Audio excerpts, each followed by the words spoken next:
वात्सल्य मातृ शक्तियों हृदय आह्लादी थे। कैसा लग रहा है आपकी, आप जानो। मेरे अंतकरण के जो भाव है आपकी आस्था की थाली में परोस रहा हूं। एक किसान को ललाटे खेत देखकर, एक मां को खोए हुए बेटे को पाकर, एक विद्यार्थी को परीक्षा के बाद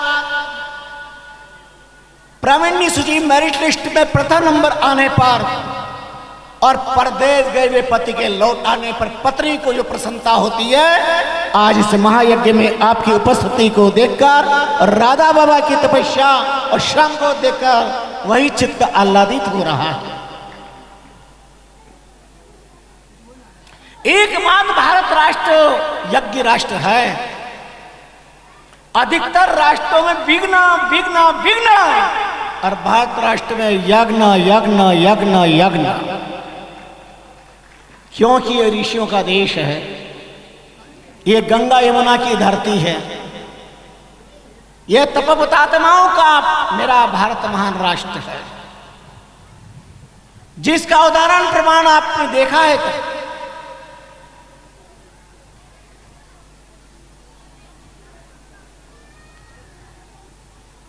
राष्ट्र धर्म में भी राम धर्म के सकारात्मक हस्ताक्षर।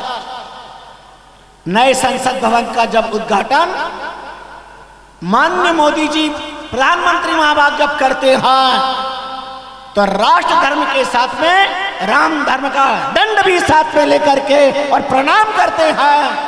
विश्व के किसी भी संसद में ऐसा उदाहरण नहीं जो मेरे भारत की धरती पर है।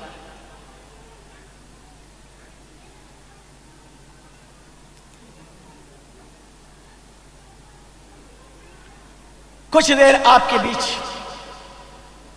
अब ये राधे बाबा ऐसे विलक्षण पुरुष है, इनकी आत्मीयता भरे आग्रह को आधी रात को भी स्वीकार करना पड़ता है, हम मना नहीं कर सकते। ग्वालियर, आगरा, दिल्ली कार्यक्रम चल रहा था। एक बार तो मैंने अपने संत उल्लास निर्मल राम जी से कहा, भाई बाबा राधे बाबा को कहो प्लीज, बहुत दुर्लभ है, आना बहुत टेढ़ा काम है, मुश्किल है अभी।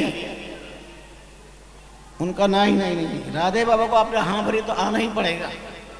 और राधे बाबा को ना करने का मतलब आधे बाबा अपन खत्म। ये राधे बाबा है, इनका प्रेम, इनका प्यार, इनका स्नेह मुझे बस समझ में नहीं है। इस सरथला धरती का कैसा भाग्योदय, भगवान चार भुजानाथ की कैसी अलौकिक धरती है, जहां यहां पर आज 108 यज्ञ कुंड महायज्ञ चल रहा है। भगवान के श्रीमुख से यज्ञवाद के संबंध में अर्जुन को निमित्त बना करके आपने फरमाया है, द्रव्य यज्ञ तपो यज्ञ योग्य स्थापरः स्वाध्याय ज्ञान यज्ञश्च। इसलिए यहां पर देव यज्ञ भी है, योग यज्ञ भी है, स्वाध्याय यज्ञ भी है, और ये भागवत सप्ताह रूपी ज्ञान यज्ञ भी है। और यज्ञ नाम जप यज्ञों से भी, और यज्ञ के अंदर भी जप यज्ञ की बड़ी महानता है। सरथला में प्रवेश किया, चारों तरफ ऐसा लग रहा था, सच बताऊं, वैकुंठ अपने बाजू को कोस रहा है।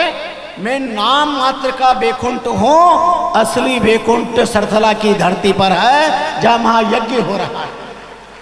हजारों लोग हर बहुत उल्लास से, उमंग से धन्यवाद देंगे। एक बार अच्छी ताली उनके लिए बजाइए जिन्होंने ये बीड़ा उठाया है। सरथला के तमाम ग्रामवासी, आसपास के ग्रामवासी, और जिसकी प्रेरणा सुमेरु हमारे आत्मनिष्ठ पूज्य राधे बाबा निर्मोही अखाड़ा, ये खुद ही राष्ट्र के कुशल सफल विश्व मंच के अद्भुत प्रवक्ता है। इनको किसी को बुलाने की जरूरत नहीं है, तो इनकी महानता है, इनके हृदय की उदारता है, सनातनात्मी संबंध है। यज्ञ अनुष्ठान व्यक्तिवाद होता है और यज्ञ समष्टिवाद होता है। यज्ञ अपात्र को भी पात्र बना देता है। बोलो, कोई भी काम किस हाथ से करते, इससे करते हो ना? यज्ञ क्या सिखाता है? तुम चाहे छोटे हो, चाहे तुम निम्न स्तर में हो, चाहे तुम इस योग्य नहीं हो, पर राधे बाबा आपने यज्ञ क्यों करवाए यहां पे? ये सिद्ध करने के लिए कि यज्ञ पात्रता प्रदान करता है।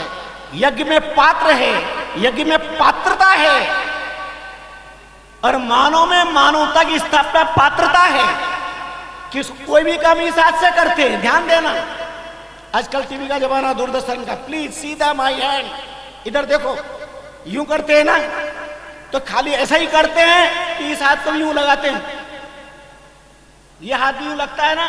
बताओ, इस हाथ से कोई काम होता है क्या? शास्त्र आदेश है, पर अच्छे व्यक्ति के साथ जाता है तो इसको भी लाभ मिलता है और यज्ञ सफल हो जाता है।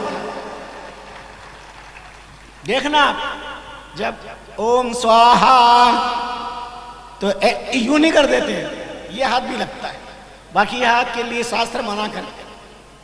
इसका अर्थ क्या? कई पात्रों को यज्ञ में और वेद मंत्र बोलने का अधिकार नहीं। अतीत के पृष्ठ में नारी जाति को भी अधिकार नहीं, पर यह संत महात्माओं का दम और खम है कि जैसे अपात्र को स्पर्श करा करके पात्रता प्रदान कर दी, ऐसे ये संत महात्मा पात्रता तैयार करते, योग्यता तैयार करते। क्या याद रखोगे? यज्ञ न करो, न करो, पर अच्छे कार्य में विघ्न मत करो। पर हमारा हर अच्छा कार्य समुद्र मंथन है, और समुद्र मंथन में सबसे पहले हलाल काल कोट जहर, पर जहर इस बात का प्रतीक है, अमृत अवश्यम भवी है। समुद्र मंथन में जहर निकला, लेकिन अंत में अमृत भी मिला, इस बात का प्रतीक है। और हर अच्छा कार्य, अब यज्ञ हुआ तो बहुत सारी बातें आई होंगी, विचार जो ऐसा नहीं वैसा करे, वैसा नहीं ऐसा करे, ऐसा नहीं ऐसा करे, और यूं नहीं यूं करे, ये विचार मंथन है। लेकिन यज्ञ हो रहा है, भागवत ज्ञान यज्ञ हो रहा है, अनंत दूर दूर से संत महात्मा का पदार्पण हो रहा है, यह अमृत है। इस अमृत का लाभ सारे समाज को प्राप्त हो रहा है, यह वैषम्य है। आज परिवार में यज्ञ की जरूरत है, व्यक्तिगत जीवन में यज्ञ की जरूरत है, समाज में यज्ञ की जरूरत है, राष्ट्र में यज्ञ की जरूरत है। यज्ञ है क्या चीज? यज्ञ पूजा संस्कृति, अध्यात्मवाद, संगतिवाद, सत्कार्यवाद का प्रतीक है। इसमें ये बड़े बड़े याज्ञिक लोगों को दादे बाबा ने आमंत्रित किया है, जो वेदज्ञ हैं, शास्त्रज्ञ हैं, पुराणज्ञ हैं, और इनके आधार पर लक्ष्मी विष्णु महायज्ञ चल रहा है। अच्छा, इसका नाम लक्ष्मी विष्णु महायज्ञ क्यों रखा मुझे नहीं पता। मैं तो लोक अदालत का फैसला चाहता हूं, केवल लक्ष्मी का यज्ञ मत करना। केवल लक्ष्मी यज्ञ भी कर सकते थे, और बिना लक्ष्मी के यज्ञ नहीं हो सकता। दादू दुनिया में दो बड़ा, 1 रुपया 1 राम, एक सुधारे आत्मा, एक सुधारे काम। अरे आजकल तो बात करने का भी पैसा लगता है। लो हेलो कर लो बात, सबके जेब में है ना मोबाइल, बिना पैसे बात होती है क्या? पहले कहते थे पुराने जमाने के लोग, बात करने का पैसा लगेगा। लोग कहते हैं बुढ़ापे में बुद्धि टायर्ड हो गई है, बात करने का पैसा लगता है क्या? लो अब करो बात, लग रहा नहीं लग रहा पैसा, फोकट में कोई बात नहीं होती। संत दास संसार में धारा देखी दोई, धन चाहे धर्म को, मुक्ति नाम से हो। धन चाहे धर्म कर, मुक्ति नाम से हो। आप दावे से कह सकता हूं, इस यज्ञ में 1 रुपया, 1000, 1 लाख किसी श्रद्धा से लगा है, वो 1 करोड़ रुपए यज्ञ के समान है। 2.5 शताब्दी पूर्व स्वामी रामचंद्र जी महाराज ने फरमाया, रामचंद्र नरदेह में 2 ही काज कर ले, मुख से राम राम कहा और भूखा को कुछ दे। ये मानव जीवन मिला है, इस यज्ञ के माध्यम से कितने लोगों को पुण्य मिल रहा है। फिर प्रचंड गर्मी। और एक बात और कहना चाहता हूं, यज्ञ की सफलता किसमें? कोई भी अच्छे कार्य के अंदर अगर बरसात आ जाए, इंद्र कृपा हो जाए, वो यज्ञ सफल। सरथला वालों, यज्ञ सफल। इसकी सफलता में कोई बाधा नहीं। तो मैं कह रहा था लक्ष्मी यज्ञ भी कर सकते थे, पर केवल लक्ष्मी यज्ञ मत करना। लक्ष्मी आ तो जाएगी, पर लक्ष्मी की सवारी क्या है बोलना पड़ेगा। एम्बेसडर, सफारी कार,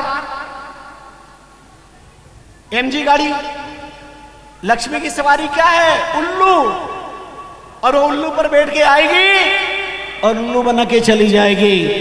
पर नारायण सहित यज्ञ करना, वह गरुड़ पर विराजमान होकर आएंगे और आपको जीवन में गर्व और गौरव प्रदान करके जाएंगे।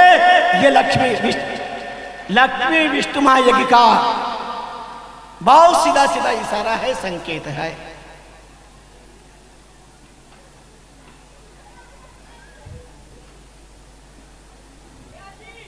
बड़ी दुर्लभता से मिला है मानव का शरीर।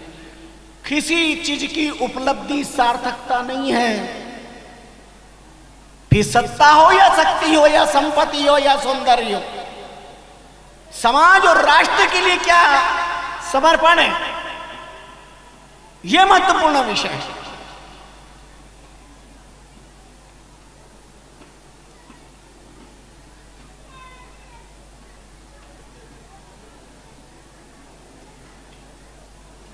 हमारा श्वास समाज और राष्ट्र के लिए कितना समर्पित है। हमारा विवेक, हमारी बुद्धि, हमारा परिश्रम समाज और राष्ट्र के लिए कितना उपयोगी हो रहा है, ये देखने की बात। आपने कल देखा संसद भवन में चाणक्य की नैनाभिराम ध्यानाकर्षण चित्रपट था। एक ऐसा व्यक्ति हुआ जो आज भारत के नई संसद में नए भारत का दर्शन, प्राण प्राण राष्ट्र सेवा का संकल्प। चाणक्य क्या है? किसी मिट्टी के पुतले का नाम है क्या? बुद्धि का नाम है चाणक्य, ज्ञान का नाम है चाणक्य। हमारे राधे बाबे भी किसी चाणक्य से कम नहीं है। ये बहुत दूरदर्शिता पूर्वक काम करते हैं, बहुत बुद्धिपूर्वक काम करते हैं। इन्हें पता कहां बुलाना, किसको बुलाना, कब बुलाना, कैसे बुलाना।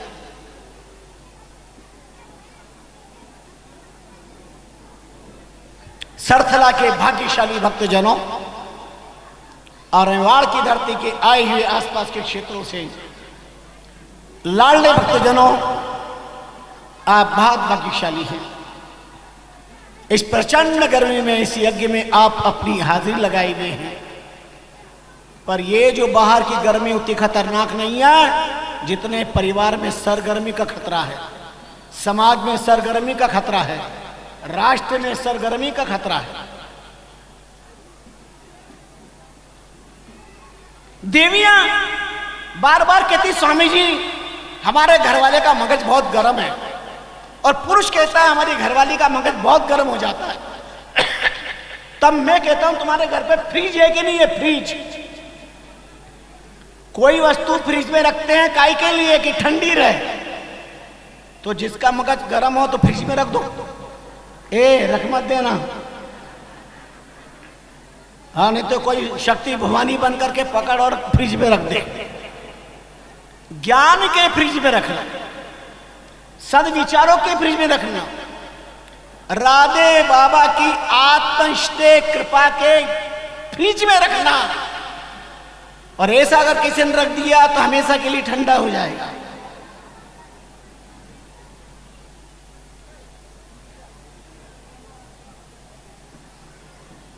एकमात्र भारत राष्ट्र, यज्ञ राष्ट्र, वैदिक राष्ट्र, गंगा यमुना का राष्ट्र, मेरा भारत राष्ट्र।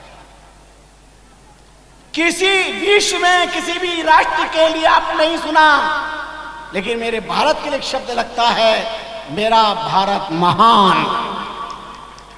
मेरा अमेरिका महान कभी सुना है क्या? मेरा चीन महान सुना है क्या? मेरा रूस महान सुना है क्या? और मेरा भारत महान क्यों? क्योंकि यह ऋषियों का राष्ट्र है, शास्त्रों का राष्ट्र है और महायज्ञ का राष्ट्र है। इसलिए मेरा भारत महान, इसलिए मेरा भारत महान। मेरे भारत राष्ट्र ने महानता देना सीखा है, महानता देना सीखा, इसकी उदारता रही। आओ बैठो पियो पानी, 3 बात बोलनी आनी। इसमें कोई पैसा लगता है ना? आओ सा, बैठो सा, जल पियो सा। ये मेवाड़ है, मेवाड़ है। हाड़ोती में हड़पा बसे, नगटा नागर 4, ढूंढार में ढांडा बसे और मनक बसे मेवाड़, मनक बसे मेवाड़। जहां के धर्मावतार महाराणा प्रताप ने जे दृढ़ राखे धर्म को ताई रखे करतार, जे धर्म राखे मेवाड़ धर्म को मस्तक पर रखना सीखा। धर्म के लिए अपने प्राण का निछावर किया। राम धर्म हो या राष्ट्र धर्म हो या रोटी धर्म हो, अगर चुनना पड़ा तो सबसे पहले राष्ट्र धर्म को चुनना पड़ेगा। अगर तुम्हारा राष्ट्र जिंदा है तो तुम्हारा रोटी धर्म भी, और बेड़ करके धर दे किसी टुकड़े पर यज्ञ करना, भजन करना सफल हो पाएगा। इसलिए राष्ट्र पर धर्म सबसे बड़ा धर्म माना जाता है।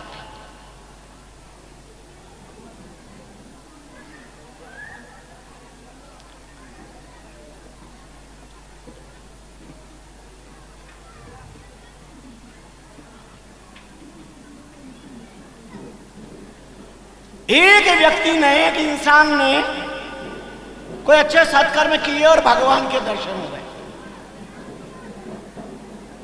तो उस व्यक्ति ने भगवान से प्रार्थना करी, बोले प्रभु असफलता असफलता असफलता से मैं ऊब गया हूं। अब आप तो ये बता दो कि मेरे इस मनुष्य जीवन का, मनुष्य के चोले की कीमत क्या है? असफलता ये सिद्ध करती है सफलता के लिए किया गया कार्य पूरे मन से नहीं हुआ। चाहे वो आपकी साधना हो, चाहे विद्यार्थियों का पढ़ना हो, चाहे व्यापारियों का कर्म करना हो, चाहे माता बहनों का रोटियां बनाना हो, चाहे देशवासियों को देश चलाना हो, देश के नेतृत्व वाले नेताओं का, इन सब के लिए 250 साल पहले महापुरुषों ने एक अद्भुत संकेत किया। इतना सरल उदाहरण दिया। आपने कभी झाड़ पे चींटी को चढ़ते देखा है क्या? झाड़ पे चींटी को, वो चढ़ती है, हवा का झोंका आता है, गिरती है, फिर चढ़ती है, फिर गिरती है, फिर चढ़ती है, फिर गिरती है। अनगिनत बार गिरती है, पर एक दिन मंजिल पे पहुंच जाती है, सफलता को प्राप्त कर लेती है। तब 700 साल तक भारत की धरती पर रहने वाले पूज्यपाद नामानुरागी संत जी महाराज ने कहा, संत दासों समाज के संस्थापक, झकरसू झड़झड़ पड़े फिर भी चढ़े वृक्ष, राम नाम सु संत दास चीटी ज्यों चित रख। हजारों बार तूफान से गिरती है, उसे साधना करना सीखे। कर्म परायण व्यक्ति कर्म करना सीखे, हताश ना हो। चढ़ती चढ़ती चढ़ गई और फल से लागी जाए, ता बैठी संतास सज मुक्तार फल पाए। एक दिन सफलता मिलती है, वृक्ष के सर्वोच्च फल पर पहुंच जाती है और आराम से रसपान करके आनंद का अनुभव करती है।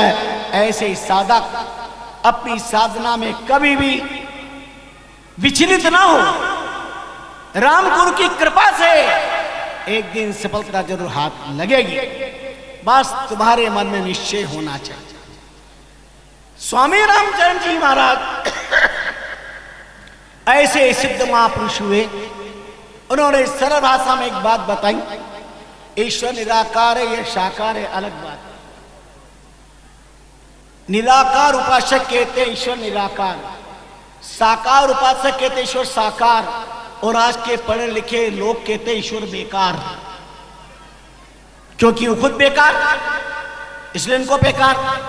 हमारा ब्रह्म निर्गुण निराकार है, हमारा ब्रह्म निर्गुण सगुण है, हमारा ब्रह्म सगुण साकार है।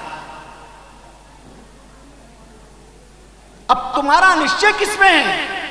इसलिए रामकृष्ण संप्रदाय के नाम मंत्र में राम नाम तारक मंत्र सुमरे शंकर शेष, रामचंद्र सच्चा गुरु देवे यो उपदेश, सदगुरु बख्शे राम नाम सिद्धारे विश्वास, राम चरण निस दिन रटे निश्चय होए प्रकाश। तुम्हारा निश्चय किसमें है?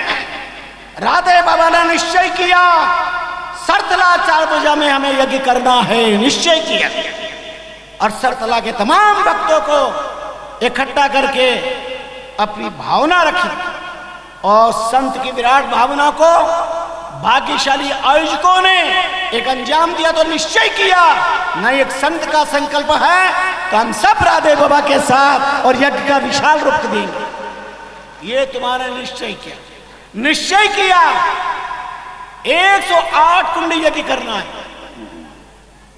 अब 108 का मतलब क्या है?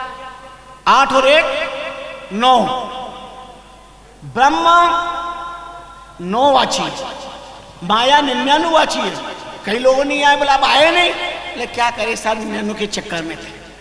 99 के चक्कर में मत रहो, 1 9 के चक्कर में रहो। 9 का पाड़ा सबको याद होगा, 9 1 9, 9 2 18, 8 1 9, 9 ते 27, 7 2 9, पूरा पाठ कर लो आप, अंक 9 ही आएगा, 9 ही आएगा।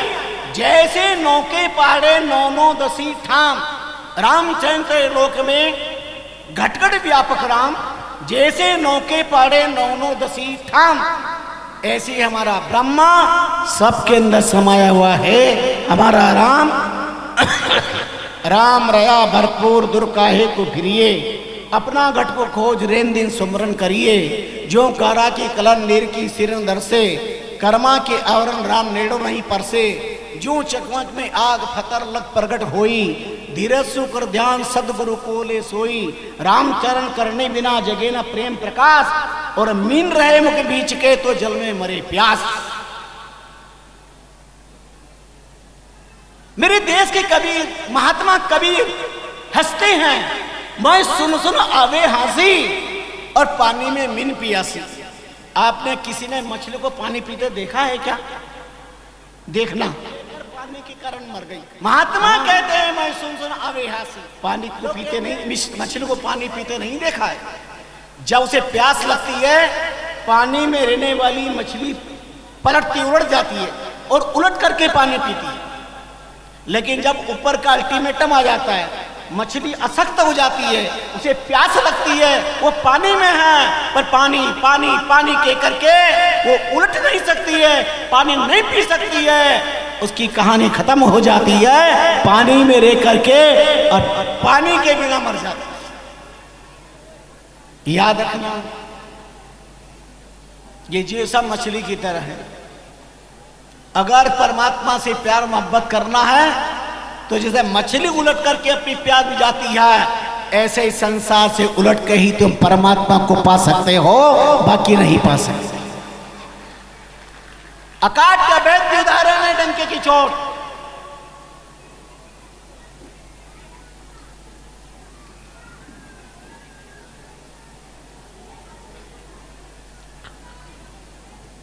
बहुत सारे उदाहरण प्रमाण, लेकिन समय ध्यान देना पड़ेगा। भक्त ने कहा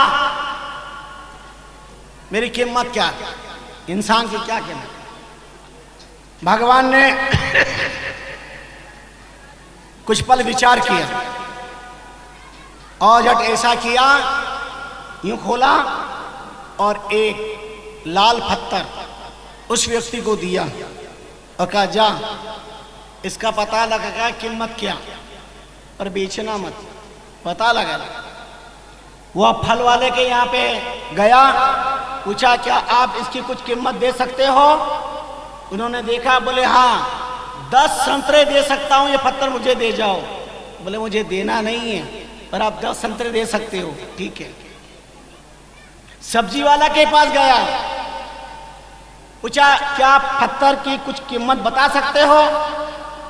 उन्होंने कहा हाँ, मेरे तो कोई काम का है नहीं, सब्जी तोलने में काम आ जाएगा, इसलिए 5 किलो सब्जी दे सकते हैं। उनका मेरे को बेचना नहीं है। एक स्वर्णकार के पास गया, उससे पूछा इसकी कीमत बता सकते हो? उन्होंने कहा इसकी कीमत 1 करोड़ रुपया। दे जल्दी। बोले मुझे बेचना नहीं है। उन्होंने कहा 2 करोड़। बोले मुझे नहीं बेचना। वो इंसान चकित रह गया, फल वाला मात्र 10 संतरे, सब्जी वाला मात्र 5 किलो सब्जी, और ये स्वर्णकार 2 करोड़। आगे बढ़ा, एक जौहरी के पास गया और बताया उन्होंने इसकी कीमत। उन्होंने उसको पास से देखा, फिर एक रेशमी लाल कपड़ा निकाला, उसको नीचे रखा, उस पर उस लाल पत्थर को रखा और वहां पर अपना सर रखा और उससे कहा ये अलौकिक इस धरती का नहीं है, ये मिल ही नहीं सकता है, इसकी कोई कीमत नहीं है, ये अनमोल है, अनमोल है, मुझे देना नहीं, दे दो। लौट आया भगवान के पास और फल वाले की बात, सब्जी वाले की बात, स्वर्णकार की बात और हीरे वाले की बात बताई और कहा प्रभु आप तो ये बताओ मेरी कीमत क्या है? भगवान मुस्कुराए और कहने लगे तेरे को समझ में नहीं आया, जो नहीं समझता है वो फल वाले की तरह 10 संतरा ही इसकी कीमत जानता है। तुम्हारा सब्जी वाला अनमोल है। योग वशिष्ठ में लिखा है, दुनिया के सारे जयमगाते हुए वेदूरी पद्म रत्न देने पर भी मनुष्य जीवन को खरीदा नहीं जा सकता, मानव को खरीदा नहीं जा सकता। यह अनमोल है। जब यह अनमोल है तो विचार करो, यावत स्वसमनम देहि तावच्च मृत्यु दुरितः तावदात्मा हितम कर्रा प्राणान्ते किम करिष्यति। प्राणांत होने के बाद क्या करोगे? जब तक हम स्वस्थ है मौत हमसे कोसों दूर है। स्कंद पुराण में लिखा है 10,000 प्रकार के रोग शरीर में हैं, एक रोग दूर होता है दूसरा रोग पैदा हो जाता है। बड़े बड़े व्यक्तियों को बड़ी मुश्किल से कराहते उठते हुए देख करके जवानों ने उपहास किया, ओ ये बुढ़ापा। तो सब बूढ़ो व्यक्ति ने भगवान से प्रार्थना करी, भगवान हम बहुत दुखी। बोले क्या? बोले ये सब देश की तरनाई जवान बुढ़ापे का अपमान कर रहा है, क्या कहना चाहते हैं हम? भगवान बोलो तुम क्या चाहते हो? उन्होंने कहा इन सब जवानों को बुढ़ापा कैसा होता है इसका अनुभव करो। भगवान ने कहा ठीक, और अनुभव कराया। क्या अनुभव कराया? चिकनगुनिया नाम की बीमारी भेजी। सुना था चिकनगुनिया? अच्छे अच्छे जवान चारों कोने चीत, अब वो बड़ी मुश्किल से उठ रहे हैं। तब बूढ़ों ने कहा को पता चला बुढ़ापा कैसा होता है, कैसा होता है बुढ़ापा। आज दिन तक चिकनगुनिया से ग्रस्त जवान वापस जवान नहीं हो पाए। क्या है मानव जीवन? लखपति करोड़पति अरबपतियों को पता चल गया और आप साक्षी हो। भगवान न करे धरती पर कोरोना जैसा कोई रोड पे ना हो, ऐसी दशा न लाए। 7 फेरे खाने वाली पत्नी दूर से देखती रही पर हाथ नहीं लगा सकी। बेटा बाप को, बाप बेटे को हाथ नहीं लगा सका। अस्पताल में जगह नहीं, शमशानों में लाश जलाने की जगह नहीं। किसकी नजर लगी थी मेरे भारत देश पर? तब आपसे कहते हैं रे मूर्ख बकीम छिन क्यों करे जमारो, समर्थ राम समाल जठर में राखन हारो, दीनाचार की सार हार मत चाले भाई, सगो नहीं परिवार नारी सुपिता और माई, दामन आवे काम आन सब झूठ सहारा, अंत काल की बार कोई नहीं करे संभारा, आद अंत मदिरा में सब चीमा रिचपाल रामचंद्र सुमरिया सुखी और बिसरिया ब्याहवाल। राम को याद करोगे आबाद हो जाओगे, और राम को भूल गए बर्बाद हो जाओगे। इसलिए आबाद होना चाहते कि बर्बाद। पैसा लगता है ना खर्चा लगता है, राम राम बोलो अच्छा लगता है। पैसा लगता है न खर्चा लगता है, राम राम बोलो अच्छा लगता है। मानव जीवन मिला है, धर्म का आश्रय लीजिए, सदगुरु का आश्रय लीजिए, राधे बाबा का आश्रय लीजिए, नाम का आश्रय लीजिए। इनको क्या पड़ी है, लंगोटी पहनी है, क्या जरूरत है इतने प्रपंच करने की। और ये प्रश्न 250 साल पहले रामचंद्र जी महाराज से पूछा। इस साधु संतों को हिमालय के तलहटियों में रहना चाहिए, विंध्याचल की कंदराओं में रहना चाहिए, गांव में शहरों में बीच में आने की क्या जरूरत। उन्होंने गजब का जवाब दिया। रामचरणी अवनी पर संत विचरे कई भाई, जे कोई चाले अगम को ताई तहां ले जाए। ये संत गम की दुनिया में डूबने वाले लोगों को अगम की तरफ ले जाते हैं, जहां कोई दुख है ही नहीं। संतों की अपनी कोई पीड़ा नहीं होती, लेकिन संत जिस समाज का अंचल लेता है, उस समाज में जब उस परिवार में मां बाप का पार होता है, धर्म का उपास होता है, मर्यादाओं की हत्या होती है, जिस राष्ट्र में रहते हैं उस राष्ट्र की पीठ पर छुरा घोंपा जाता है, तब संत की आत्मा कराती है। हमें मुस्कुराता देखकर दुनिया समझती है हम गम से खाली हैं। अरे दुनिया को क्या पता, जिस गम के बाद में तुम रहते हो उसके हम माली हैं, उसके हम माली हैं। हमें दुख नहीं होगा तो किसको दुख होगा। पुरुष समझदार है मकान जल्दी बनेगा, पत्नी समझदार है परिवार अच्छा बनेगा, बच्चे साथ में हैं परिवार स्वर्ग बन जाएगा, और माँ बाप साथ में है तो स्वर्ग से भी महान हो जाएगा। आज क्या वजह है, आज क्या कारण है कि माँ बाप की सेवा से बच्चे कतराते हैं? कारण क्या है? क्यों इस देश में अनाचार अत्याचार भ्रष्टाचार व्याप्त हो रहा है? क्यों नारी जाति के साथ में दरिंदगी हो रही है? क्यों मासूम अपने खून अपनी बेटियों और अपने खून के साथ खूनी संबंध हो रहे हैं? किसको है ये दर्द, किसको ये पीड़ा? इस पीड़ा के लिए राधे बाबा जैसे महान पुरुष यज्ञ का संकनाद करते हैं। व्यक्ति समाज और राष्ट्र को जागृत करने का एक माध्यम है ये संकनाद, इस बार किया गया।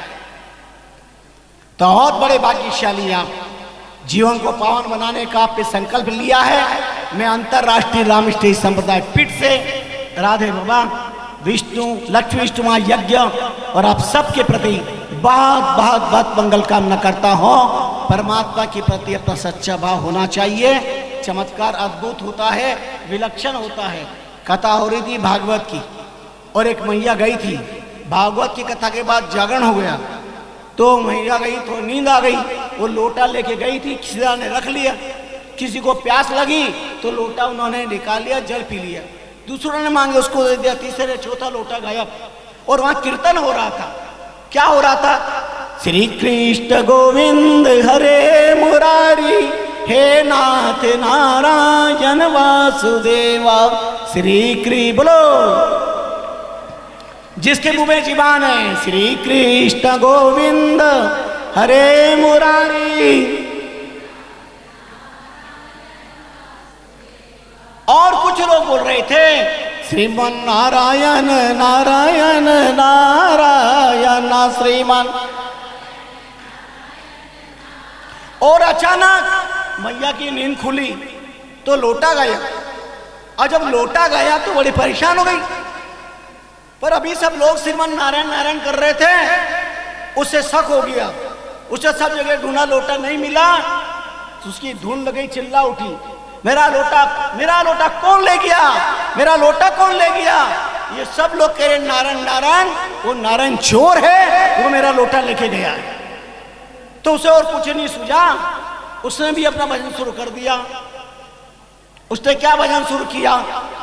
मैं तो सुनवा गई पारायण मर लोटो ले गयो नारायण, मैं तो सुनवा गई पारायण मारो लोटो ले गयो ना, मारो लोटो ले गयो नारायण, मारो लोटो ले गयो, मारो लोटो, मारो लोटो, ओ मैं तो सुनवा गई पारायण, मारो लोटो।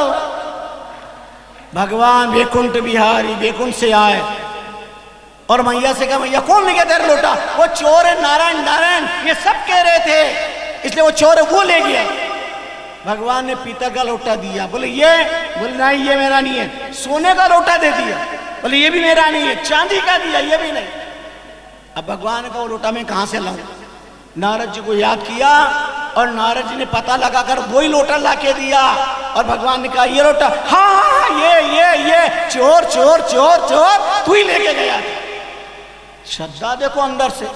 अब वो क्या कहती है, मैं तो सुनवा गई पारायण, मर लोटो दे गयो नारायण, मैं तो सुनवा गई पारायण, मर लोटो दे गयो, मर लोटो दे गयो।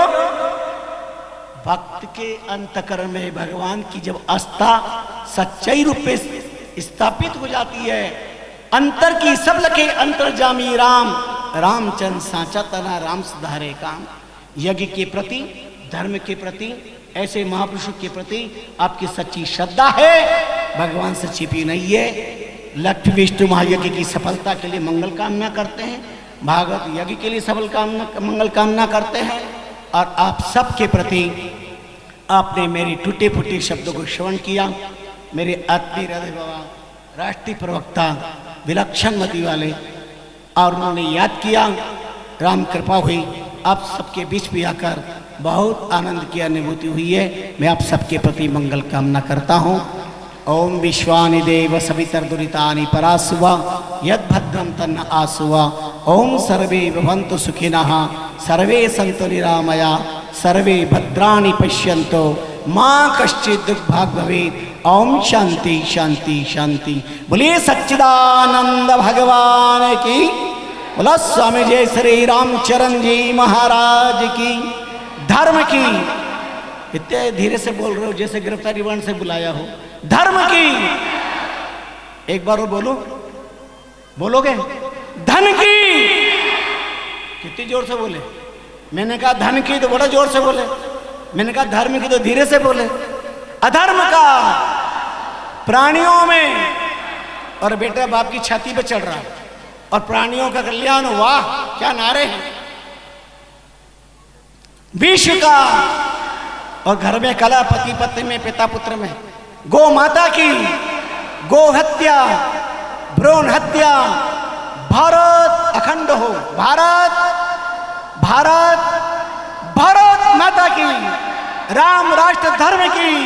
बोलो राम जी राम राम महाराज। जय जय श्री राधे, जय जय सीताराम। मतलब ही नहीं। दूसरी चीज, आजकल के लोग तो टीवी वो मोबाइल चलाते हैं। पुराने ज़माने में रेडियो चलाने वाले लोगों को पता है कि जो व्यक्ति बीबीसी लंदन की न्यूज़ सुन लेता था, वो जयपुर रेडियो स्टेशन और जोधपुर रेडियो स्टेशन की खबर नहीं सुनता था, क्योंकि वो खबर प्रामाणिक होती थी।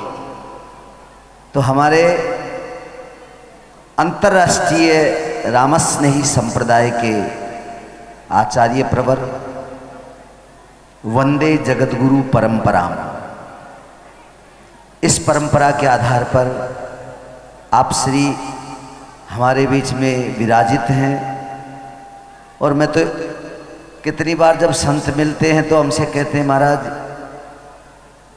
मजाक में जब लग जाते हैं तो पूछते हैं, आप मरने के बाद दोबारा कहाँ जन्म लेना चाहेंगे?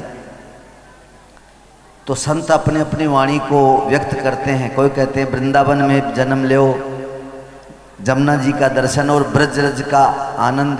कोई कहते हैं अयोध्या में, कोई कहता है बनारस में, कोई चित्रकूट में। हम जब बैठते हैं तो कहते हैं हमें राजस्थान में भी मारवाड़ और मेवाड़ में जन्म मिले तो सबसे श्रेष्ठ बात। राजस्थान एक ऐसी भूमि रही है,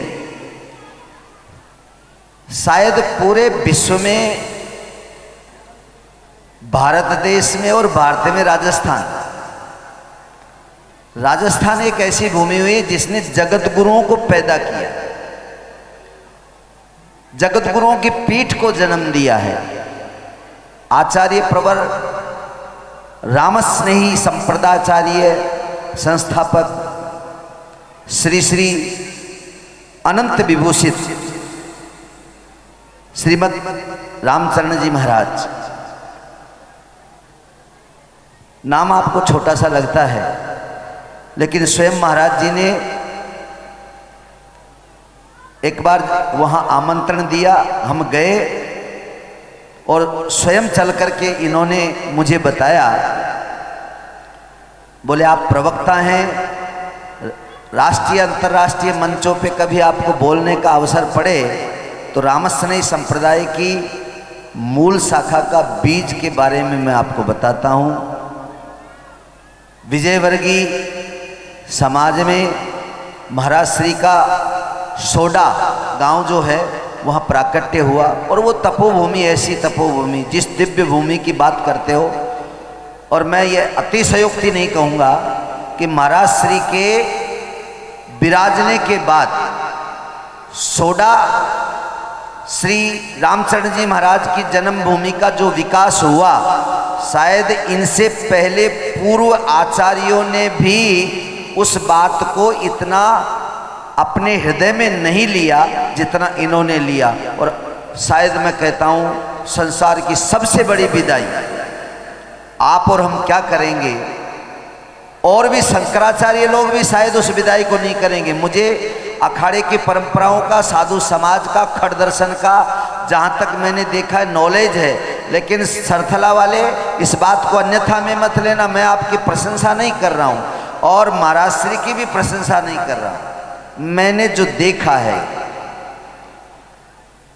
क्योंकि महाराज श्री ने अभी कुछ कबीर जी की वाणी भी कही, तो मैं कबीर जी की साक्षी से इस बात को कहता हूँ। मैं कहता हूँ आंखों देखी और तू कहता है कागज लेखी। जैसे कबीर जी आंखों देखी बात, तो मैं ये निवेदन करता हूँ, इतनी बड़ी विदा।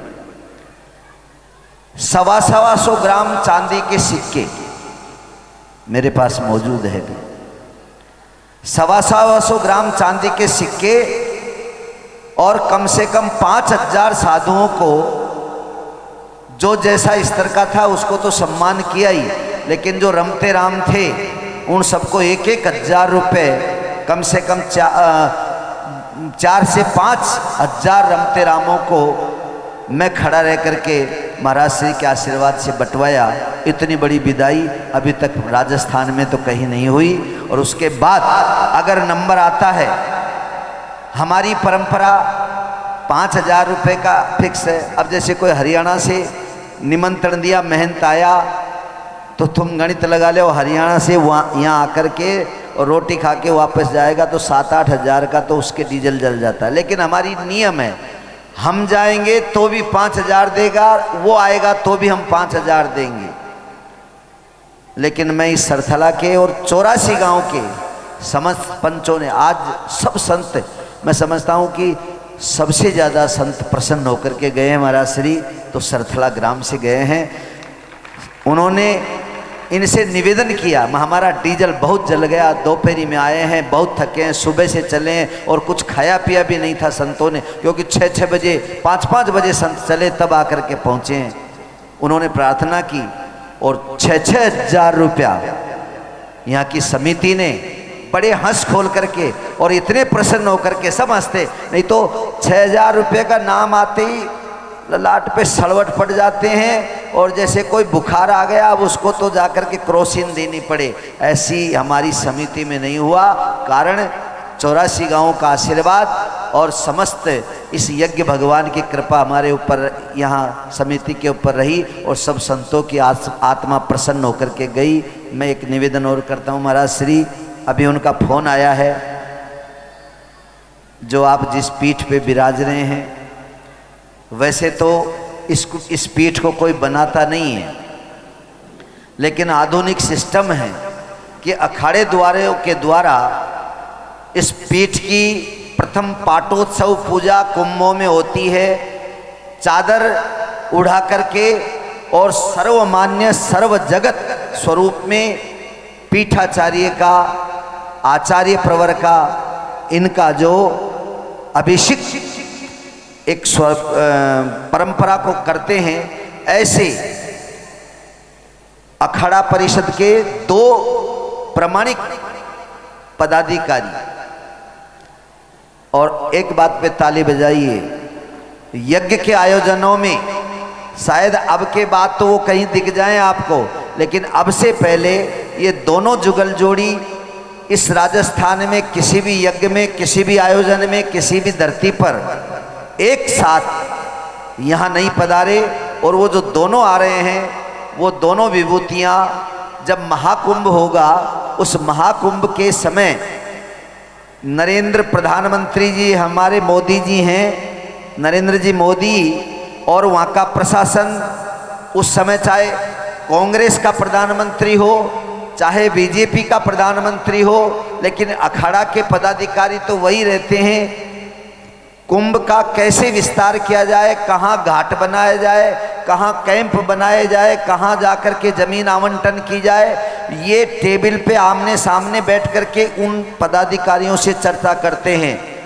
तो मैं तो ये निवेदन करता हूँ, कितना बड़ा भाग्य है, अजमेर में आ रहे हैं मोदी जी, और तुम्हारे सरथला में सेमी गवर्नमेंटल मोदी जी के सामने टेबल पे बैठ करके जो बात कर रहे हैं, वो दोनों पदाधिकारी राष्ट्रीय अखाड़ा परिषद के अध्यक्ष रविंद्र पुरी जी महाराज और राष्ट्रीय महामंत्री राजेंद्र दास जी महाराज, ये दोनों के दोनों 1-1.5 घंटे पहले भीलवाड़ा से निकल चुके हैं। अब मैं उनसे फ़ोन पे बात करके लोकेशन लूँगा। अगर आपकी उपस्थिति तक पधार जाते हैं तो दर्शन हो जाएंगे, अन्यथा आप सब लोग भोजन करने के बाद ही पधारना है। तो अपनी कुटिया के सामने उन लोगों को विराजमान कर देंगे और बड़े प्रेम से आप लोग उनके दर्शन लोग करेंगे। और महाराज श्री का तो अभी यहाँ से प्रस्थान है, लेकिन मैं महाराज श्री के तरफ से उनको भी दंडवत प्रणाम कहूँगा। ऐसी विभूतियाँ, और एक निवेदन और करूँ, महाराज जी ने नहीं आपको बताया, शायद फ्लो में नहीं आया होगा, जब भी आप शाहपुरा रामद्वारा जाएं तो वैसे तो वो सारा रामद्वारा पूरा तीर्थ है, लेकिन वहाँ जाने के बाद स्तंभ जी के दर्शन जरूर करें। सन 2009 में जब इनका राष्ट्रीय अधिवेशन था, उस समय सारे अखाड़ों को महाराज श्री ने पहले व्यक्तित्व हैं जिन्होंने अखाड़ों को आमंत्रित किया, और उसका मीडिएटर मुझे ही बनाया। बोले आपके माध्यम से अखाड़े आए, और महाराज जी की कृपा, मैं समझता हूँ इतनी बड़ी कृपा इनके अलावा आज तक मेरे ऊपर किसी अन्य संत ने नहीं की। इन्होंने कहा कि पूरी रात मंच का संचालन भी आपको ही करना है। मंच का संचालन ने भी दास ने की सन 2009 में। उसके बाद उस दिन फ्लाइट से आचार्य श्री, वो थोड़ा नाम मेरा दिमाग से उतर गया, आचार्य जी थे ना,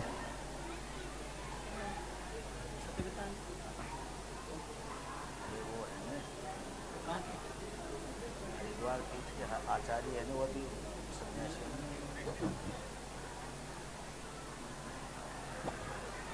दोनों गुरु चेला ही गए काम से।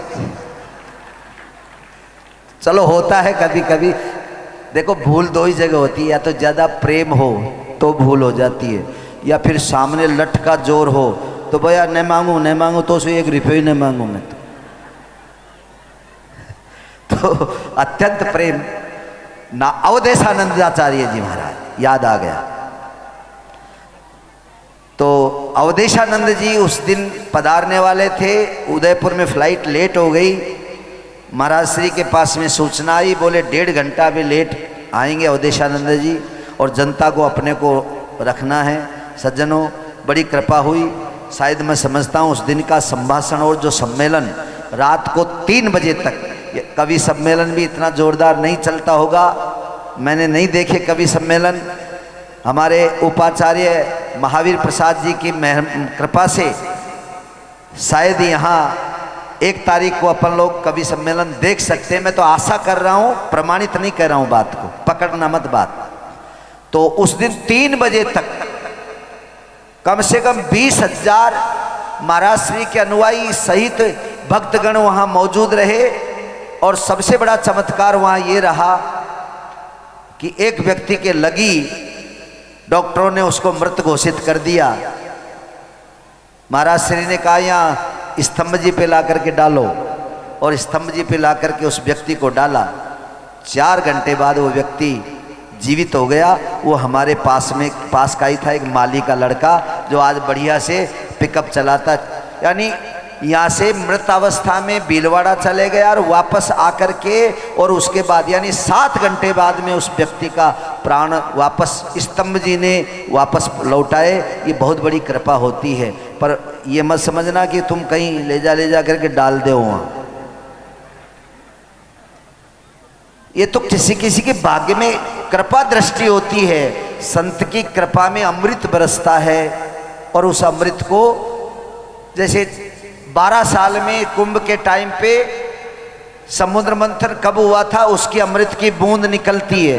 अब न जाने किस भाग्यशाली के स्नान करते समय बूंद टच हो जाती है, लेकिन करोड़ों जनता उस बूंद के आस में जाती है। इसलिए आशा लेकर के और आप स्तंभ जी के पास जरूर जावें, दर्शन करें। और अब मुझे पता है आचार्य, हमारे साधु समाज में आचार्य परंपरा के बाद किसी भी संत को बोलने का कोई अधिकार नहीं होता है, लेकिन मैंने दृष्टता की है, आज्ञा का पालन किया है। और इस मेरी बात को पुनः नीचे दबाने के लिए, जैसे कटोरदान होता है, एक ढक्कन नीचे अगर रख दे खुला तो कागला रोटी ले जाएंगे, और उसके ऊपर कटोरदान का ढक्कन ढक दें तो रोटी सुरक्षित है। इसलिए नीचे भी इनका ही ढक्कन, यानी नीचे पहले ये बोल लिए, बीच में मैंने डाल दी बात, अब ढक्कन इन्हीं की बात का लग जावे तो आप और अपन धन्य हो जाएंगे। बच जाता है। तो इनके ये सब भाव ऐसे ही थे। वास्तव में राधे बाबा की उदारता है, समन्वयात्मक विचारों के धनी हैं, संत संस्कृति के अद्भुत संरक्षक हैं। इस यज्ञ के प्रेरणा सुमेरु और महानियंत्रण करता भी है। नियंत्रण करना बहुत टेढ़ा काम होता है, तो बहुत खुशी की बात है आपने अपनी संपूर्ण मर्यादा का पालन करते हुए हृदय के भाव को अभिव्यक्त किया है। इसमें कोई संदेह की बात नहीं है। हमारा वैष्णव संत परंपरा में दास शब्द लगता है,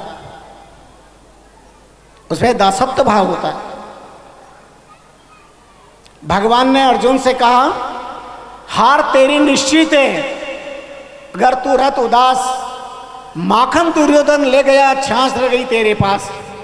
और अर्जुन का जवाब अब पसंद समझ में आए, अच्छा लगे तो जयकार कर लेना एक बार एक भगवान का। अर्जुन ने कहा, जीत मेरी निश्चित है और दास को है उदास, अरे माखन लेके क्या करो, माखन चोर मेरे पास।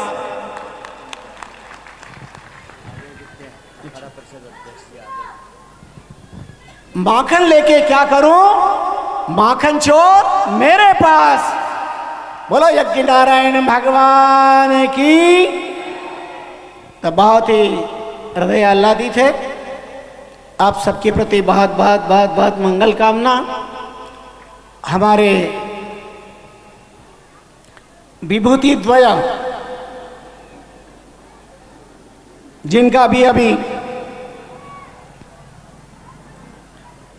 समाधारणी हमारे राधे बाबा अंतकरण से स्मरण कर रहे थे खड़ा परिषद की,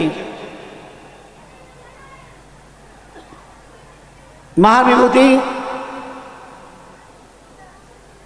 राजेंद्र दास जी, धनगिरी जी,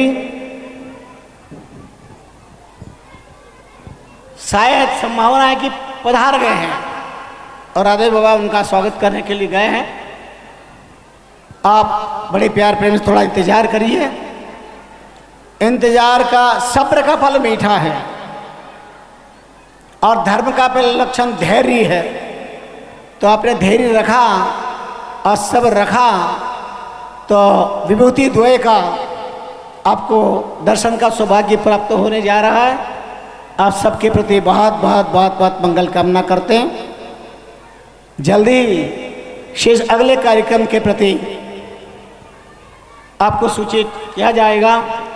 वैसे ये कार्यक्रम अभी 4 बजे तक भागवत सप्ताह का है।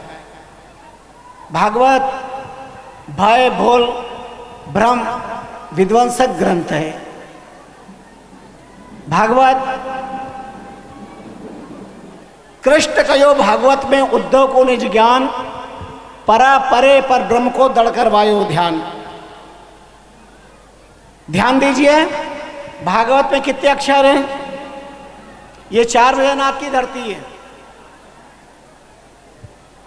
पदार्थ चतुष्टय काम धर्म अर्थ मोक्ष, रामचरण दे राम निश्चय माय न जी के कोई भजो काम निष्काम। दिशा चतुष्टय, दिशाएं भी 4 हैं, वेद भी 4 हैं, और भी अनेक अनेक दिव्य भाव इस 4 भुजा की धरती पर। सरथला, सरथला में कितने अक्षर हैं? 4, क्योंकि ये 4 भुजा की धरती है, इसलिए गांव का नाम भी 4 अक्षर वाला है, सरथला। हमारा यज्ञ चारों दिशाओं में अपना प्रभाव बताएगा, समय बताएगा। इस यज्ञ का प्रताप मूसलाधार बरसात 4 महीने तक भगवान की बड़ी कृपा होगी। जिस यज्ञ के मंगलाचरण में इंद्र देवता पधार गए तो बाकी बचा क्या है? देखा आपने तूफान, इंद्र देवता दल बल सहित आए, तो यह सरथला के धर्म आस्था श्रद्धा रखने वाले तमाम भक्तों का अंतर विश्वास का ही फल है कि इस तरह का सुंदर वातावरण जो है दिखाई दे रहा है। राधे बाबा तो माइक मुझे इसलिए पकड़ा के गए हैं कि उन्हें आ रहे हैं, और जब तक मैं सोचता हूं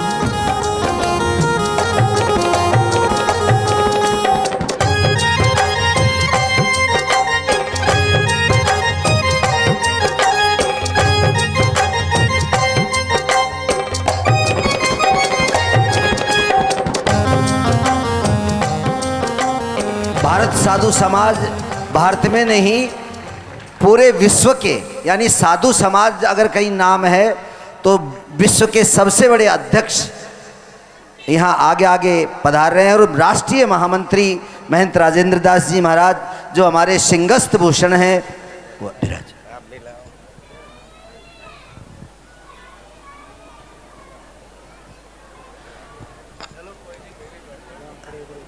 गनर पधार जाए, इधर साइड में पीछे आ जाओ। हमारे अध्यक्ष महोदय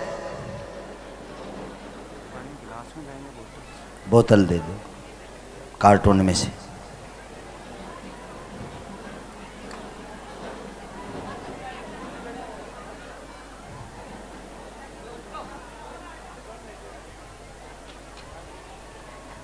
अध्यक्ष जी बोतल तो दे देगा, माल्यार्पण कर।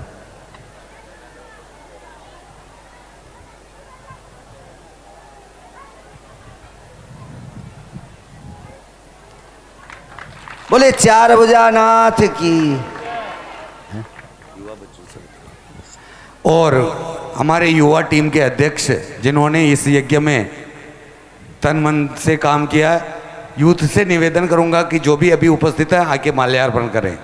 यूथ के युवा टीम के अध्यक्ष और उपाध्यक्ष, कार्यकारी अध्यक्ष वगैरह आए और महाराज श्री का माल्यार्पण कर स्वागत कराएं। माला लाना भैया।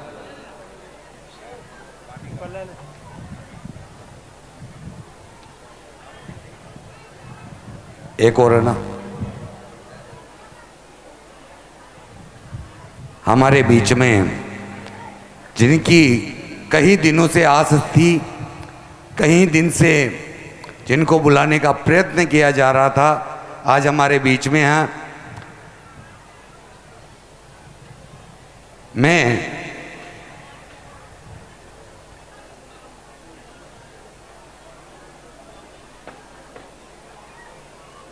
राधे बाबा से निवेदन करूंगा कि वो आए और इनका ही सम्मान करें।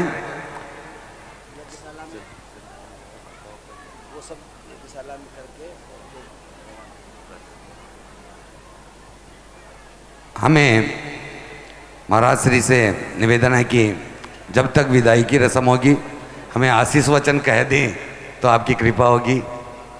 इस यज्ञ के समय दिन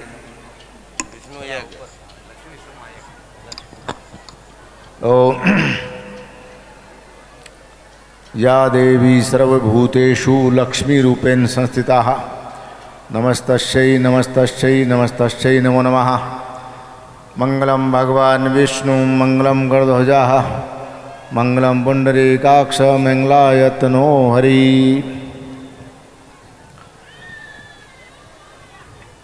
माँ भगवती लक्ष्मी का महायज्ञ मेवाड़ की इस पवित्र धरा पर, और ये भीलवाड़ा जिले का एक ऐसा क्षेत्र है जो अपने आप में लक्ष्मी से परिपूर्ण है, जहाँ कृषि और खनिज दोनों की भरमार है।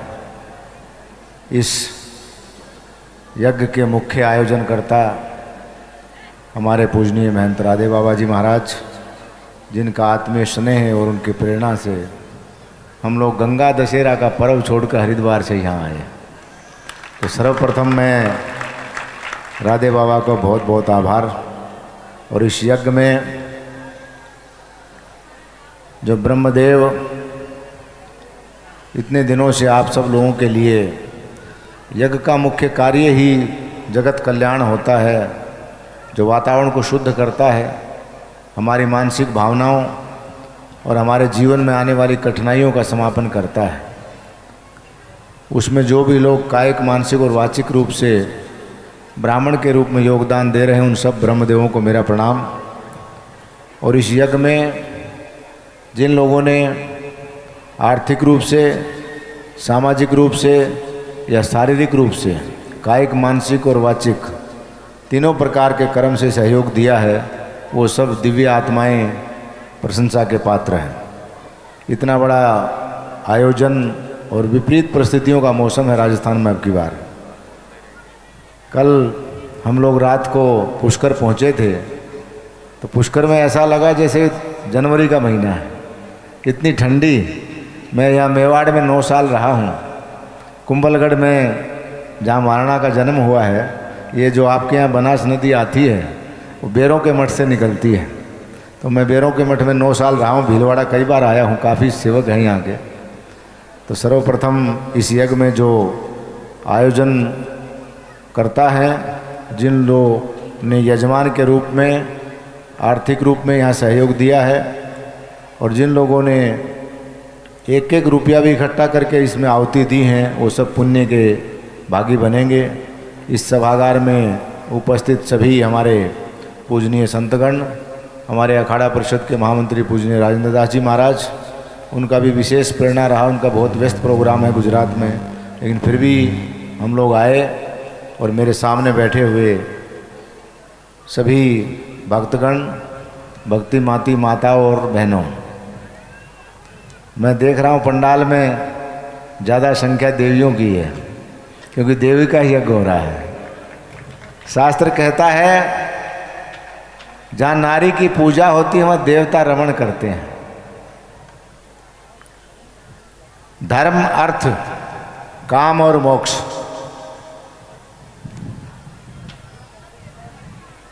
जब अपना शादी करोगे, फेरा करवाओगे पंडित जी, तो वो फेरा करवाओ, उस पहले फेरे में कौन आगे रहता है?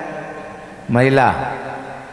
दूसरे में भी महिला और तीसरे में भी महिला, चौथे में आगे पुरुष को रखा जाता है। क्यों?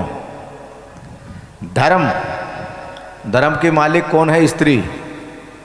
अर्थ यानी पैसा, लक्ष्मी, जननी, जगदम्बा, वसुंधरा, पृथ्वी, माँ, भगवती, वो साक्षात है। काम, काम का वो साक्षात स्वरूप है। जितना काम औरत करती है घर में, उतना पुरुष नहीं कर सकता है। वो सर्दियों में एक ओढ़ ना ओढ़ के सुबह 5 बजे काम में लग जाती हैं। भाइयों को मैं देखता हूँ।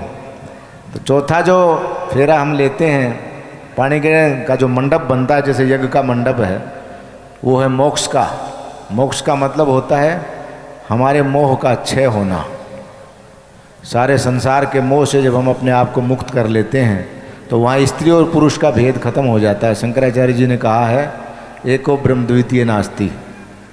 और जेठ का महीना अपने आप में भगवान सूर्य इस समय जवान रहते हैं, मेष राशि से वृषभ में प्रवेश करते हैं। तो ज्येष्ठ का मतलब होता है बड़ा।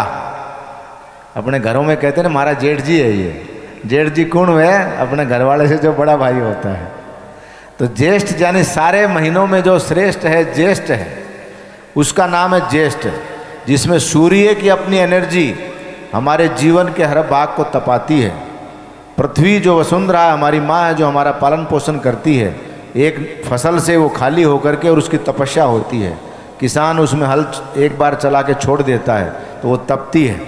ये अपने 9 तपा आता है, 9 दिन सूर्य की तपस्या होती है। ये 41 दिन का जो चिल्ला चलता है गर्मी का, अगर वो नहीं तपेगी तो ये भूमि की उर्वरा शक्ति खत्म हो जाएगी, इसमें अन्न नहीं होगा, फल नहीं होंगे। तो इसी प्रकार से भगवती का एक स्वरूप है लक्ष्मी। भगवान विष्णु और रुक्मिणी का एक संवाद चल रहा था। तो रुक्मिणी कहती है महाराज मैं ही आपकी शक्ति हूँ, आप दिन रात राधा राधा राधा चिल्लाते रहते हो, ऐसा राधा में क्या है जो मेरे में नहीं है। रुक्मिणी भगवान की पटरानी थी। विदर्भ जो देश था, जो आज महाराष्ट्र राज्य में है, वहाँ की राजा की वो कन्या थी। और भगवान द्वारकाधीश कृष्ण जो थे वो द्वारका के राजा थे, उनकी शादी हुई। कई बार उसने कहा, तब एक दिन भगवान ने रात्रि कालीन में वो चिंतन में थे, रुक्मिणी को शक हुआ कि कहीं राधा से बात तो नहीं कर रहे हैं, और वो पहुंच गई और भगवान ध्यान में बैठे हुए थे। जैसे ही उसने भगवान को छेड़ा, भगवान एकदम आंखें खोले, उसने कहा मैं आपकी अर्धांगिनी हूँ, सारी शक्ति मेरे अंदर ही है, फिर आप दूसरा क्या ध्यान कर रहे हैं? उसने कहा देवी मैं उस शक्ति का ध्यान कर रहा हूँ जो मेरी आत्मा है, जो मेरा हृदय है, जो सारे संसार की शक्ति उसमें समाहित होती है। तब रुक्मिणी कहती मैं क्या हूँ? बोले तुम क्या हो मैं आज दिखा देता हूँ। तो भगवान अपने बाएं हाथ से एक अंश निकालते हैं कि इस बाएं हाथ के में से जो बायां अंश, शरीर का जो बायां भाग है, इसका इतना अंश ही तुम हो। बोले राधा क्या है? तब भगवान अपना हृदय खोलते हैं कि राधा मेरा हृदय है, वो संपूर्ण शक्ति आदि शक्ति है। तो लक्ष्मी जो है, लक्ष्मी का ही स्वरूप राधा है। तो भगवान विष्णु की पत्नी लक्ष्मी का जो उद्भव है, उसका जो उदय है, वो समुद्र मंथन से हुआ है। 14 जो रत्न निकले हैं उसमें लक्ष्मी भी एक निकली है। तो ये यज्ञ का आयोजन महाराज श्री जी के द्वारा समय समय पर इस मेवाड़ के क्षेत्र में बहुत से संत करते हैं, और राधे बाबा का तो इस विषय में बहुत नाम है। वो एक किस्म से हमारे निर्मोही अखाड़े के यज्ञाचार्य ही हैं, क्योंकि यज्ञ करना, यज्ञ करवाना और यज्ञ में भाग लेना किसी भी प्रकार से, मैं देख रहा हूँ छोटे बच्चे यहाँ सफाई में लगे हैं, कोई भोजन बनाने में लगा है, कोई आने वालों की व्यवस्था करने में लगा है। इस भूमि, इस पूरे परिसर में जितने भी लोग जिस प्रकार का भी योगदान देते हैं वो सभी यज्ञ कर रहे हैं। क्योंकि भगवान ने गीता में कहा है ममेवांशो जीव लोके जीव भूतो सनातन, जितने भी संसार के जीव में सब में मेरा ही अंश है। तो सब के अंदर विष्णु और लक्ष्मी का निवास है। और इस समय पर गर्मी का मौसम है, ये जेठ का महीना जैसा मैंने कहा, और इस समय इस मेवाड़ पर सूर्य के साथ में इंद्र की भी कृपा हो रखी है। भगवान खूब बरस रहे हैं। रास्ते में देखे थे हम कि आपके यहाँ तालाब खूब भरा हुआ है। तो इस समय मेवाड़ में पानी की कमी हो जाती है। मारवाड़ की तो और भी बुरी हालत, लेकिन इस साल लगभग भारत के संपूर्ण भाग में पानी की कोई समस्या नहीं है। तो जहाँ भी यज्ञ होगा वहाँ इंद्र का उपस्थित होना, खाली बादल भी अगर हो गए तो आपने जो आहुतियाँ डाली हैं समझो भगवान ने उसको स्वीकार कर लिया है। और हमारे इस भौतिक जीवन के यज्ञ में जब तक आध्यात्मिकता के आहुति नहीं डले, संतों के प्रवचन, संतों का आशीर्वाद, उनका स्नेह जनता को मिलता रहे। यहाँ कितने लोग बैठे हैं, साधु कितने हैं यहाँ? सारे दुनिया में सबसे ज़्यादा अल्पसंख्यक में हम ही लोग हैं। आज भारत की जनसंख्या 140 करोड़ है, उसमें कितने साधु हैं? मुश्किल से सारे भारत में 5 लाख हैं, लेकिन एक साधु के पीछे लाखों लोग जुड़े हुए हैं। तो साधु कहाँ से आते हैं? समाज से। मेवाड़ में कहावत है ना, जननी जने तो भक्त जन, या दाता या सूर, नहीं तो रही है बांझनी क्यों व्यर्थ गवावे नूर। कि हे माँ भगवती, ऐसे पुत्र को जन्म देना जो सूरवीर हो, जो भक्त हो और जो समाज का कार्य करने की क्षमता रखता हो। अगर ऐसा पुत्र पैदा ना कर सको तो नहीं पैदा करना वही अच्छा है। तो यज्ञ जो है संतान उत्पत्ति, समाज में शांति, समृद्धि, वैभव, आध्यात्मिकता, सारे जितने भी विभाग हैं हमारे दुनिया के, सबका एक मुख्य यज्ञ, वो भगवान का मुख है। उसमें जो भी आहुति डाली जाती है भगवान स्वयं उसको स्वीकार करते हैं। अग्नि, जल, पृथ्वी, वायु और आकाश, 5 तत्व से ये सारा संसार बना है, हमारा शरीर उसी से बना है। तो अग्नि में जो भी पदार्थ हम डालते हैं वो अपना रूप बना देता है। पुत्र कितना ही बड़ा हो जाए, वो राजा बन जाए, लेकिन उसकी माँ के लिए वो पुत्र ही रहता है। तो माँ जो है वो जगत जननी है। तो लक्ष्मी सारे संसार की माँ है। और आजकल ज़्यादातर वो लाल नोटों की लक्ष्मी, 2000 के नोट मोदी जी ने बंद कर दिए, बहुत लोग पसीना आया हुआ है। तो ऐसी लक्ष्मी जिसको लोग कहते हैं ना काला धन है। धन काला नहीं होता, मनुष्य की नीयत, उसका कर्म, उसके द्वारा उपार्जित जो संसाधन है वो काले होते हैं।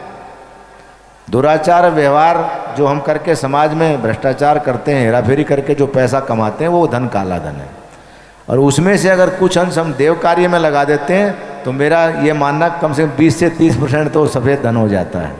क्योंकि सारे लोग तो यज्ञ में इतना योगदान नहीं दे सकते हैं। कुछ यहाँ महेश्वरी लगे होंगे, कुछ बड़े जमींदार लगे होंगे, क्योंकि बिना पैसे के तो यज्ञ, धन के बिना धर्म हो नहीं सकता है। इसलिए मैंने पहले ही कहा, लक्ष्मी जो है, स्त्री जो है, वो धन की मालिक है। पहला काम है उसका धर्म, अर्थ यानी पैसा, काम सृष्टि को उत्पन्न करती है। तो ये तीनों विभाग माँ के पास है, भगवती के पास है।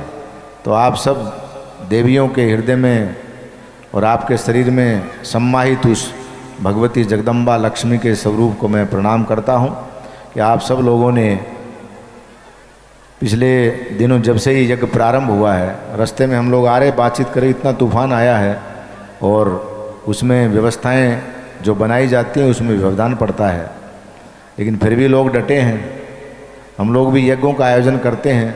मैंने जैसे ही यहाँ गाड़ी घुमाई, मैंने महाराज को कहा, मैंने कहा पूरा कुंभ मेला लगा रखा है, क्योंकि हम लोग कुंभ का आयोजन करते हैं, उसमें इसी प्रकार से टेंट, गाड़ी, घोड़ा, सफाई वाला, भोजन वाला, गाने वाला, रोने वाला, सारे लोग रहते हैं।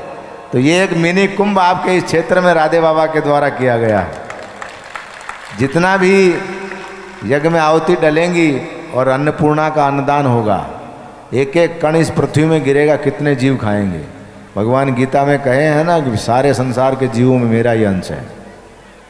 तो आज के समय में समाज की कुरीतियों को ख़त्म करने के लिए, समाज में शांति स्थापित करने के लिए अच्छे मनुष्यों की, अच्छे ब्राह्मणों की, अच्छे संतों के अच्छे कर्म करने की आवश्यकता है। जिस प्रकार से समाज में बुराइयों का बहुमत हो रहा है, घर घर में झगड़ा है, जहाँ देखो वहाँ राग द्वेष है। पहले आज तो बटन दबाते आग जल जाती है। मेवाड़ में तभी भी प्रचलन है, मैं बहुत जगह यहाँ जाता हूँ, घर पक्के मकान है, लोग कोठी हैं, फिर भी थोड़ा चूल्हा लोगों ने घर में रखा मक्की की रोटी बनाने के लिए। तो अग्नि का घर में निवास होना अनिवार्य है, क्योंकि हम चूल्हे पर रोटी बनाते हैं, थोड़ा गुड़ थोड़ा घी उस रोटी में लगा के भगवान को भोग लगा देते हैं। उसकी जो वासना पूरे घर में फैलती है, उससे नेगेटिव एनर्जी खत्म हो जाती है। वो रोज का हवन है। इसलिए स्त्री को धर्म का मालिक कहा गया है कि वो सुबह उठते ही धर्म करना शुरू कर देती है और रात्रि सोते समय दीपक जला के फिर बच्चों को भोजन करा के सबसे लास्ट में भोजन करती है। तो उससे बड़ा धर्म कोई है ही नहीं। और संसार का जो अर्थ है, अर्थ के कई भावार्थ, उसमें किया हुआ कोई भी पदार्थ हम डालते हैं, जो है वो उसको कभी मना नहीं करती है। घर में प्रवेश करता है तो बाहर से आते कपड़े लत्ते जूते निकाल के फेंकने लग जाता है, और लड़की जब घर में आती है तो हर सामान को उठा के रखती है, तो उसके अंदर अवेरने की क्षमता है, वो वसुंधरा है, धारण करती है। इसी प्रकार ये जो यज्ञ मंडप है हमारा, इसमें ऋषियों ने जो परंपरा बनाई है, सारे देवताओं की इसमें स्थापना होती है, सारे ग्रहों की साक्षी होती है। पितृ देवता, ग्राम देवता, स्थान देवता, कुल देवता, तेजाजी महाराज, राणाजी बाप जी, जितने बाप जी सबका आह्वान करके बैठाया जाता है। जो भी हमारे पूर्वज यहाँ हुए हैं या जो छोटे छोटे माता जी के मंदिर हैं, उन सब का आह्वान करके और सबको सम्मानित स्वरूप में एक भगवान का स्वरूप दिया जाता है। और जब उसमें पूर्ण आहुति होती है, उसके आसपास जो लोग रहते हैं उसकी परिक्रमा करते हैं, जो लोग उसमें लकड़ी का योगदान दे रहे हैं, सेवा का कार्य कर रहे हैं, वो सब लोग उस पुण्य के भाग्यशाली बनेंगे। तो भारत यज्ञों की भूमि है। और मैं हरिद्वार से जहाँ से आया हूँ, मैं जहाँ सेवा करता हूँ, वहाँ ब्रह्मा जी के पुत्र राजा दक्ष ने यज्ञ किया था। जो भगवान शंकर की प्रथम पत्नी थी सती, सती जो थी वो भगवान शिव की प्रथम पत्नी।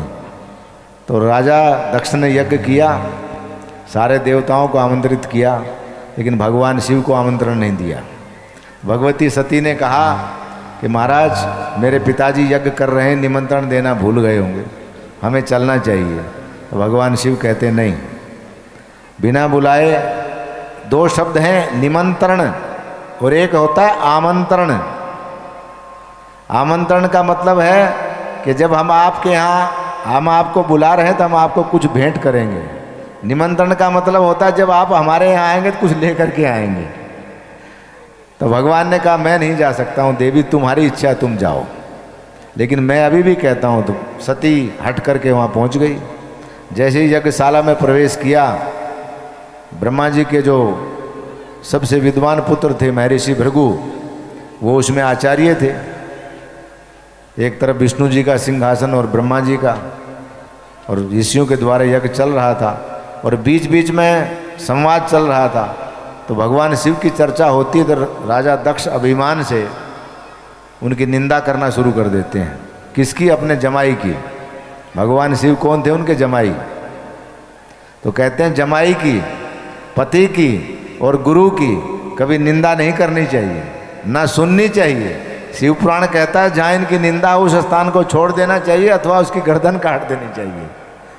तो जैसे ही वो निंदा के स्वर सुने, सती ने उसका विरोध किया कि आप बहुत बड़ी भूल कर रहे हैं। भगवान विष्णु को कहा, प्रभु आपकी हाजिरी में संसार के संहारक आदि पुरुष भगवान शिव, उनकी निंदा मैं सुन नहीं सकती हूँ, इसलिए मैं इसने अपने पंचभौतिक शरीर को यज्ञ में आहुत कर रही हूँ। और अपने उस शरीर को उन्होंने यज्ञ कुंड में डाल दिया। ये मेवाड़ में पहले सती प्रथा होती थी। चित्तौड़ में जौहर हुआ है, क्या था वो? अपनी लाज, अपनी आन बान शान और मेवाड़ कुल की जो कुल परंपरा थी, स्त्री की सबसे बड़ी शक्ति है उसका सम्मान, उसकी इज्जत, उसकी रक्षा के लिए कितनी देवियों ने अपने शरीर को आहुत किया। तो सती ने अपने उस पंचभौतिक शरीर को यज्ञ कुंड में आहुत कर दिया। और जैसे ही यज्ञ में प्रवेश किया सती ने, वो जो साक्षात शक्ति थी, सारे देवताओं की शक्ति शरीर से बाहर आ गई और हलचल हो गई। तुरंत विष्णु जी वैकुंठ पहुंच गए, ब्रह्मा जी ब्रह्मलोक यज्ञ का परित्याग कर दिए और भगवान शंकर समाधि में थे। उनका जैसे ब्रह्मांड हिला और उन्होंने एक जटा उखाड़ी और जितना क्रोध था उससे एक गण पैदा किया जिसका नाम था वीरभद्र, और उसको आदेश दिया कि जा करके उस दुष्ट राजा दक्ष के यज्ञ को विध्वंस करो, क्योंकि यज्ञ पूर्ण अभी हो नहीं सकता है। सती ने स्वयं अपने शरीर को दाह कर दिया है। जहाँ नारी का अपमान हो यज्ञ कभी पूर्ण नहीं हो सकता है। मेरा कहने का भाव ये है। तो जैसे वीरभद्र आता है, त्रिशूल से सबसे पहले राजा दक्ष का सिर छेदन कर देता है और पूरे यज्ञ को विध्वंस कर देता है। तो उसने कहा जहाँ माँ का अपमान हुआ है, सती मेरी माँ है, ये यज्ञ पूर्ण हो नहीं सकता है। उसके बाद उस अध जले शरीर को लेकर भगवान शिव सारे भूमंडल पर घूमते हैं। जहाँ जहाँ उसका एक एक अंग गिरता है वहाँ शक्तिपीठ की स्थापना होती है, सिद्धपीठ जिसको हम कहते हैं। 52 सिद्धपीठ हैं जहाँ माता जी के जो अंग गिरे, जिसमें आज वर्तमान में 48 भारत में हैं और एक पाकिस्तान में, एक श्रीलंका में और 2 बांग्लादेश में, जो भारत का ही एक भाग था। उसके बाद विष्णु भगवान के सुदर्शन चक्र से सती के शरीर के अंगों का छेदन होता है। वाताचलं वानरद्वमुख्यं श्रीरामदूतं शरणं प्रपद्ये। गुरु ब्रह्मा गुरु विष्णु गुरुदेवो महेश्वरा गुरु साक्षात् परब्रह्मा तस्मै श्री गुरुदेव नमः। सब एक बार जोर से हनुमान जी का नाम बोलेंगे। बोलो हनुमान जी महाराज की, हनुमान जी महाराज की, श्री लक्ष्मी नारायण महायज्ञ की, श्री लक्ष्मी नारायण महायज्ञ की जय श्री राम। यह राजस्थान की पावन पवित्र भूमि पर